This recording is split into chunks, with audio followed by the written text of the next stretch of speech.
É com satisfação, querido ouvinte, que damos início a mais um programa Sabedoria para o Coração. Hoje estudaremos Êxodo capítulos 11 e 12, e o título da nossa mensagem é Vida ou Morte depois da meia-noite. Em nossa meditação de hoje, chegamos ao clímax da narrativa das pragas que Deus envia sobre o Egito. No encontro anterior, tratamos da Batalha dos Deuses e vimos como o único Deus verdadeiro, Yahvé, envia uma praga após outra sobre o Egito, revelando seu poder infinito e derrotando os falsos deuses do panteão egípcio. Que coisa incrível pensar que, através das mãos de Moisés, pelo poder de Deus, os deuses egípcios são fúteis, impotentes e silenciados à morte. Moisés tinha provado que sua mensagem e o seu comissionamento eram verdadeiros. Mesmo assim, o faraó ainda endurece seu coração. Obviamente, o Deus soberano age nos bastidores nisso também. Agora Moisés voltará ao faraó pela última vez e anunciará o que conhecemos como a 10ª praga. A palavra praga pode ser traduzida como golpe, ataque. De fato, a última praga é o golpe final de Deus contra o Egito para libertar o povo de Israel da escravidão. Vamos continuar estudando essa narrativa em Êxodo capítulo 11, versos 1 e 2, onde Deus fala com Moisés. Disse o Senhor a Moisés: Ainda mais uma praga trarei sobre Faraó e sobre o Egito. Então vos deixará ir daqui. Quando vos deixar, é certo que vos expulsará totalmente. Fala agora aos ouvidos do povo que todo homem peça ao seu vizinho, e toda mulher à sua vizinha, objetos de prata e de ouro. No momento da libertação, os hebreus levarão consigo muitos objetos de ouro e prata que os egípcios lhes darão. Esses objetos serão um dia utilizados na construção do tabernáculo, cujas peças serão banhadas com ouro e prata. Você pode perguntar: mas é justo que os hebreus se aproveitem dos egípcios dessa maneira por estarem numa posição vulnerável de medo e terror dos hebreus? Mas se olharmos para esse espólio como pagamento retroativo por mais de um século de trabalho escravo, então essa atitude é justificável. Em certo sentido, os hebreus simplesmente pedem que os egípcios lhes paguem por mais de 100 anos de trabalho sem pagamento. Os egípcios lhes dão suas riquezas e os hebreus recebem seus pagamentos porque Deus atua nos corações dos egípcios. Perceba no verso 3 como Moisés é agora muito estimado pelo povo do Egito, bem como pelos hebreus. E o Senhor fez que o seu povo encontrasse favor da parte dos egípcios. Também o homem Moisés era muito famoso na terra do Egito, aos olhos dos oficiais de Faraó e aos olhos do povo. Creio que a última frase se refere aos israelitas. Se você tem acompanhado nossos estudos, então sabe que houve um tempo em que Moisés era odiado e rejeitado pelos hebreus. Os israelitas sentiram que foi Moisés quem efetuou todas as pragas e complicou ainda mais a escravidão, tornando-a mais severa. Lembre-se que as 3 primeiras pragas também atingiram a região de Gósen, onde os israelitas moravam.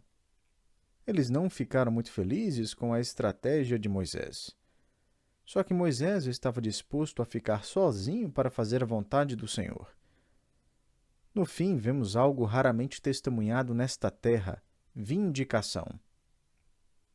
Talvez existam pessoas que o rejeitam, familiares, colegas de trabalho que não o amam muito por causa de suas convicções. Isso não se deve à sua personalidade, que isso não seja um problema, mas às perspectivas e princípios bíblicos que você defende. Pode ser que você não seja vindicado aqui nesta terra, mas Deus promete vindicação futura. Acho maravilhoso que Deus age de tal forma nessa situação que Moisés, que tem permanecido sozinho por vários anos, pelo menos durante o ano em que as pragas são realizadas no Egito, é agora reverenciado e respeitado não somente pelos egípcios, mas pelos hebreus também. Vale a pena permanecer sozinho quando se faz a vontade do Senhor. Nos versos 4 e 5, Moisés fala com o faraó: Assim diz o Senhor: cerca da meia-noite passarei pelo meio do Egito. E todo primogênito na terra do Egito morrerá, desde o primogênito de Faraó, que se assenta no seu trono, até o primogênito da serva que está junto a Mó, e todo o primogênito dos animais. Quero explicar agora por que essa praga era algo tão terrível. E não é apenas porque o primogênito morre, algo horrível por si só, mas porque Yahvé ataca as perversões politeístas dos egípcios. Você sabe quem era o suposto protetor ou guardião dos primogênitos do Egito? O próprio Faraó. Ele era visto como a encarnação do deus Sol, Ra. Ele afirmava ao povo que era o guardião dos primogênitos. E ele era o protetor dos primogênitos dos homens, bem como do gado. Então, com essa praga, Deus manifesta a impotência do Faraó, sua total falta de poder. Essa praga devastará o Faraó e a terra do Egito como um todo. Continue vendo os versos 6 e 8. Haverá grande clamor em toda a terra do Egito, o qual nunca houve nem haverá jamais. Porém, contra nenhum dos filhos de Israel, desde os homens até os animais, nem ainda um cão rosnará, para que saibais que o Senhor fez distinção entre os egípcios e os israelitas. Então todos estes teus oficiais descerão a mim e se inclinarão perante mim, dizendo: sai tu e todo o povo que te segue. E depois disto sairei. E ardendo em ira, se retirou da presença de Faraó. Deixe-me revisar essa última praga. Existem 4 elementos relacionados a ela. Primeiro, a praga ocorrerá à meia-noite. Segundo, haverá morte nacional, isto é, a morte do primogênito, e essa morte afetará as famílias dos israelitas que não mancharam os umbrais das portas de suas casas com sangue de cordeiro também. Terceiro, haverá tristeza profunda, e quarto, haverá um êxodo. Então, depois que Moisés explica tudo isso ao faraó, Moisés sai do palácio ardendo em ira justa. No capítulo 12, Moisés fala ao povo hebreu a fim de prepará-los para o êxodo. Veja os versos 1 e 2. Disse o Senhor a Moisés e a Arão na terra do Egito: este mês vos será o principal dos meses, será o primeiro mês do ano. É interessante que ocorre uma mudança no calendário aqui. É como se você dissesse a alguém no mês de abril que a partir de agora deverá agir como se fosse ainda janeiro. Mas por que eles fazem isso? Porque agora são uma nação redimida. Este é um dia especial e em seu calendário verão esse evento como o momento em que Israel, em certo sentido, nasceu de novo e se tornou uma nação. Vamos observar o plano da Páscoa de Deus. Ele possui 4 elementos fundamentais. Primeiro, substituição.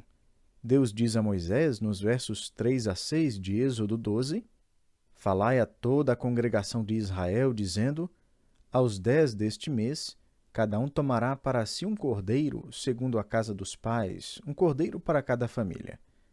Mas, se a família for pequena para um cordeiro, então convidará ele o seu vizinho mais próximo, conforme o número das almas, porque o que cada um puder comer, por aí calculareis quantos bastem para o cordeiro. O cordeiro será sem defeito, macho de 1 ano. Podereis tomar um cordeiro ou um cabrito, e o guardareis até o 14º dia deste mês, e todo o ajuntamento da congregação de Israel o imolará no crepúsculo da tarde. O cordeiro é o elemento da substituição. Ele deverá ser imolado entre as 2 noites, isto é, à meia-noite. Imagine essa noite por um momento, como se você estivesse lá, tendo que pegar um cordeiro. Tenho certeza que os hebreus receberam revelação adicional para que entendessem que o cordeiro seria um substituto, aquele que morreria, que seria imolado para que os hebreus, por outro lado, vivessem. Conforme alguém disse, em cada casa do Egito houve naquela noite ou um cordeiro morto ou um primogênito morto. Em cada lar houve ou o sangue do cordeiro manchado nos umbrais das portas, ou o cadáver de um primogênito, talvez criança, adolescente ou jovem. A morte do cordeiro foi um sacrifício substitutivo que os hebreus não compreenderam tão profundamente como nós compreendemos hoje. Eles ainda não tinham o restante da imagem, não sabiam o que viria depois. Nós, por outro lado, sabemos agora que esse é um belo retrato da morte substitutiva de Jesus Cristo. Virá o dia em que nós ou experimentaremos a morte, ou compareceremos diante de Deus com os nossos corações lavados no sangue do Cordeiro. O segundo elemento no plano da Páscoa é simbolismo. Veja o verso 7. Tomarão do sangue e o porão em ambas as ombreiras e na verga da porta, nas casas em que o comerem.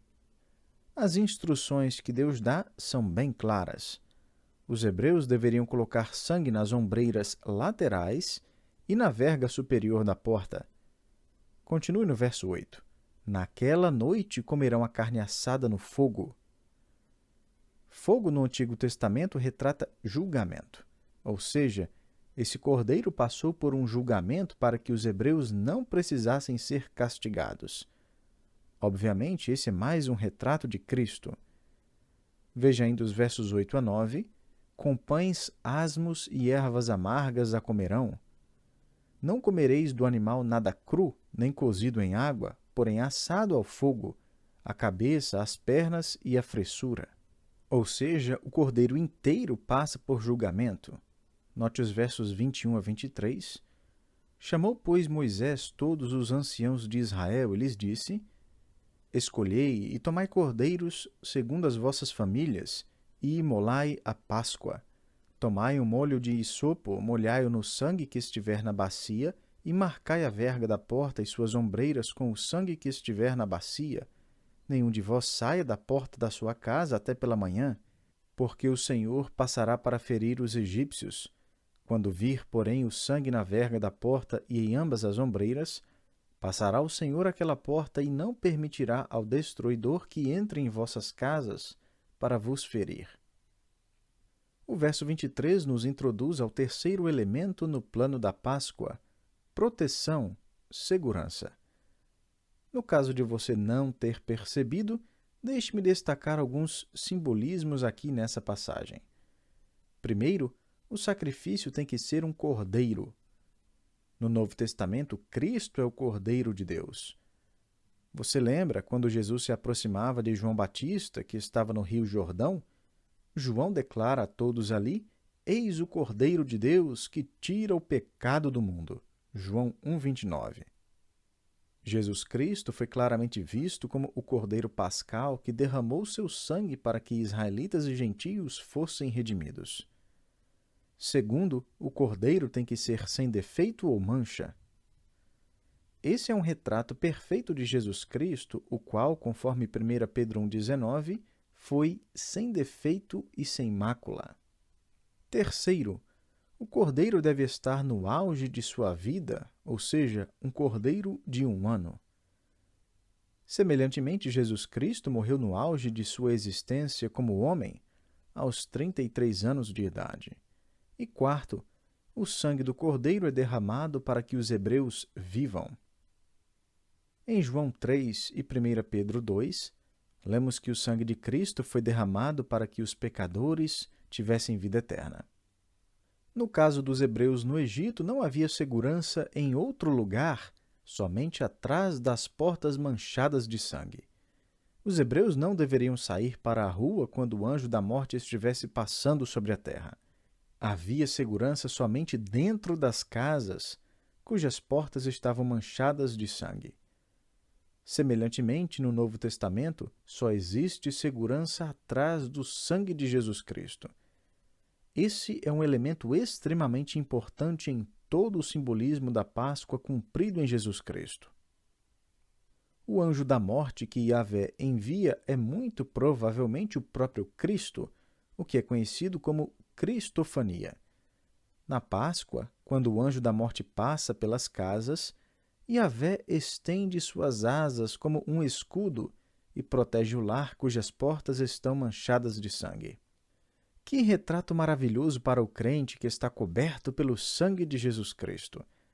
É como se Deus estendesse suas asas sobre a sua vida de forma que o crente jamais enfrentará julgamento. Quando o anjo da morte vier para enviar os que rejeitam Cristo para o fogo do inferno, conforme lemos em Apocalipse 19, não haverá medo ou dúvida em nosso coração, já que estamos debaixo do sangue. Yahvé nos protegerá debaixo de suas asas. Então, à meia-noite, Yahvé estende suas asas no Egito sobre as casas cujas portas têm a marca do sangue. Quando o anjo passa, essa casa é protegida. Agora, perceba bem que a proteção não depende do caráter dos indivíduos dentro do lar. Se o pai da família colocasse a cabeça para fora pela janela e explicasse ao anjo como ele era uma pessoa boa e descendente de Abraão, ele morreria. A proteção dependia apenas de um fator, de Deus ver o sangue na porta. A proteção não estava em circuncisão ou outra coisa, mas em Deus ver o sangue na porta de sua casa.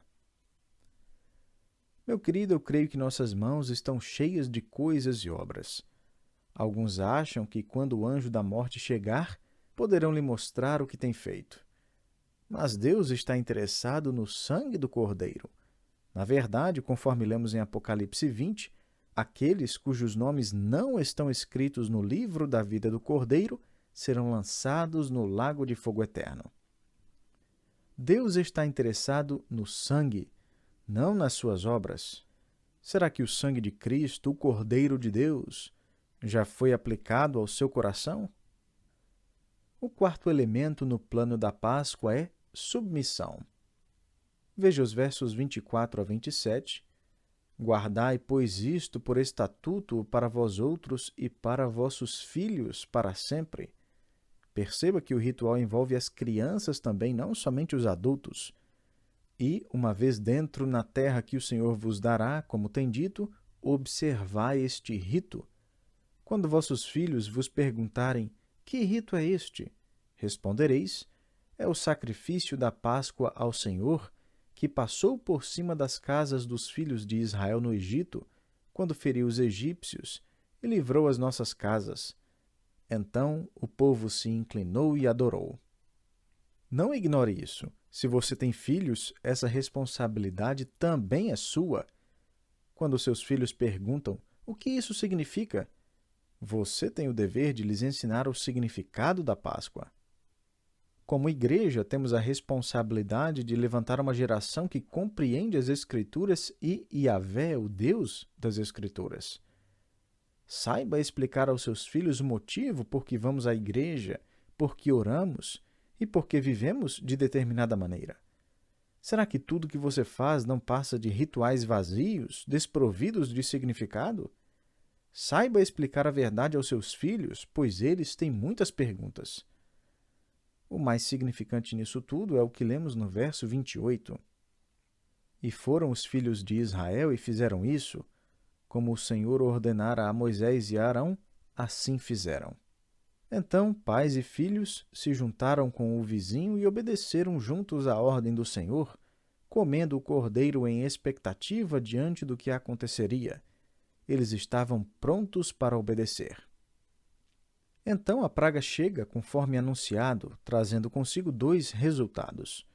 Primeiro, morte. Veja os versos 29 a 32.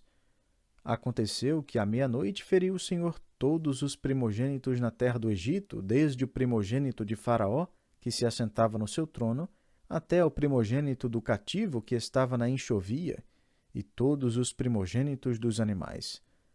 Levantou-se Faraó de noite, ele, todos os seus oficiais e todos os egípcios, e fez-se grande clamor no Egito, pois não havia casa em que não houvesse morto. Então, naquela mesma noite, Faraó chamou a Moisés e a Arão e lhes disse, levantai-vos, saí do meio do meu povo, tanto vós como os filhos de Israel. Ide, servi ao Senhor, como tendes dito. Levai também convosco vossas ovelhas e vosso gado, como tendes dito. Ide-vos embora, e abençoai-me também a mim. Existem 5 imperativos nessa passagem. O primeiro deles é levantai-vos. É como se o faraó dissesse, vão, saiam daqui. Lamento era ouvido por toda a terra do Egito. Eles tinham recebido o aviso, a mensagem foi dada. Se aplicarem sangue às suas portas, serão salvos quando o anjo da morte passar. Mas os egípcios não deram ouvidos. Eles pensaram: temos os nossos deuses. Além disso, o faraó, que é a encarnação do deus Sol, Ra, é o guardião dos primogênitos. Eles ignoraram e grande foi a matança. O segundo resultado decorrente da praga foi libertação. À luz de tanta tragédia, é difícil se alegrar. Contudo, a última parte do capítulo traz o segundo resultado, libertação. Veja os versos 33 a 35.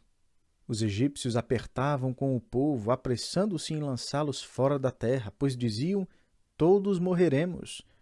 O povo tomou a sua massa antes que levedasse e as suas amassadeiras atadas em trouxas com seus vestidos sobre os ombros. Fizeram, pois, os filhos de Israel conforme a palavra de Moisés e pediram aos egípcios objetos de prata e objetos de ouro e roupas. Pule para os versos 37 a 38.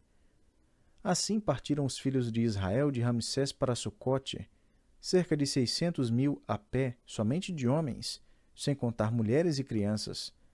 Subiu também com eles um misto de gente, ovelhas, gado, muitíssimos animais. E note os versos 41 a 42. Aconteceu que, ao cabo dos 430 anos, nesse mesmo dia, todas as hostes do Senhor saíram da terra do Egito. Esta noite se observará o Senhor, porque nela os tirou da terra do Egito. Esta é a noite do Senhor, que devem todos os filhos de Israel comemorar nas suas gerações. Que noite incrível foi essa! Ainda me recordo da noite em que eu, aos 18 anos de idade, me ajoelhei ao lado da cama, sozinho no meu quarto, e disse: Senhor Jesus, entrego minha vida a Ti. Eu não tinha certeza da minha salvação e de que fazia parte da família de Deus. Então disse: é hora de me render. Talvez você também consiga voltar no tempo e lembrar da vez em que foi redimido por Cristo. Não estou falando a uma das dezenas de vezes em que virou mais uma página em branco num final de ano, ou quando passou a ser um moralista. Estou falando da vez em que aplicou o sangue do Cordeiro de Deus aos umbrais da porta do seu coração. Sinceramente, eu temo por aqueles que um dia se apresentarão diante de Deus com as mãos cheias de coisas boas, de boas obras, moralidade, integridade, de membresia de igreja. O problema, meu amigo, é que o lar celestial está reservado àqueles cujos nomes estão escritos no livro da vida do Cordeiro. Como ter seu nome escrito ali? Simplesmente aplique o sangue de Cristo à sua vida. Lemos em 1 João 1,7 que o sangue de Jesus nos purifica de todo pecado. Precisamos reconhecê-lo como o nosso único Salvador. Muitas são as verdades que aprendemos com esses 2 capítulos de Êxodo, mas deixe-me chamar sua atenção a 2 verdades. Primeiro, para o crente, a obediência marca o estilo de vida da fé. Você consegue imaginar mais de 2 milhões de pessoas saindo do Egito de madrugada? Alguém disse: como lidar com problemas sanitários envolvendo 2 milhões de pessoas? De onde virá a próxima refeição? O que vestirão? Mas Deus diz: vão. E eles vão. Esse é o estilo de vida da fé. Uma vida de fé disposta a mudar, se mexer, seguir e ir para onde quer que Deus mandar. O povo dança de alegria na areia do deserto enquanto sai do Egito, mas todos talvez se perguntam em seus corações: por quê? Como líder, Moisés deve estar pensando: Senhor, qual será o café da manhã? Obediência, contudo, marca uma vida de fé. Segundo, para o descrente, se você nunca confiou em Jesus Cristo como seu Salvador, a entrega marca o começo da vida. Tente pensar, meu querido, por um instante na lógica por trás da Páscoa. Não existe lógica alguma, a não ser na mente infinita de Deus, o qual planeja isso tudo, um evento com base no qual todas as demais coisas encontrarão o seu sentido. A verdade é que nós não conseguimos compreender a lógica de Deus. Ele diz: "Não quero nada de suas mãos, apenas se aproprie do sangue do Cordeiro." Para nós não faz sentido, mas esse é o plano de Deus. Ele enviou seu Filho para morrer e derramar seu sangue. Quando aceitamos esse sacrifício como nossa entrada no céu, somos salvos. Meu amigo, a salvação para você virá quando olhar suas mãos e disser: "Tudo quanto tenho feito para ganhar a salvação, todas as obras que tenho realizado, todos esses atos são inúteis." Isso sim é entrega total ao plano de Deus. Deus, em sua sabedoria infinita, ordenou a morte do Cordeiro, Jesus Cristo. Ele passou por julgamento para que, ao aceitarmos seu sacrifício e o seu derramamento de sangue, tenhamos vida eterna. Como crente, você possui a marca da obediência, de forma que está pronto a ir conforme Deus mandar? Ou, como descrente, você está pronto para aplicar o sangue do Cordeiro de Deus à sua vida? Pense nessas coisas e espero você para o nosso próximo encontro.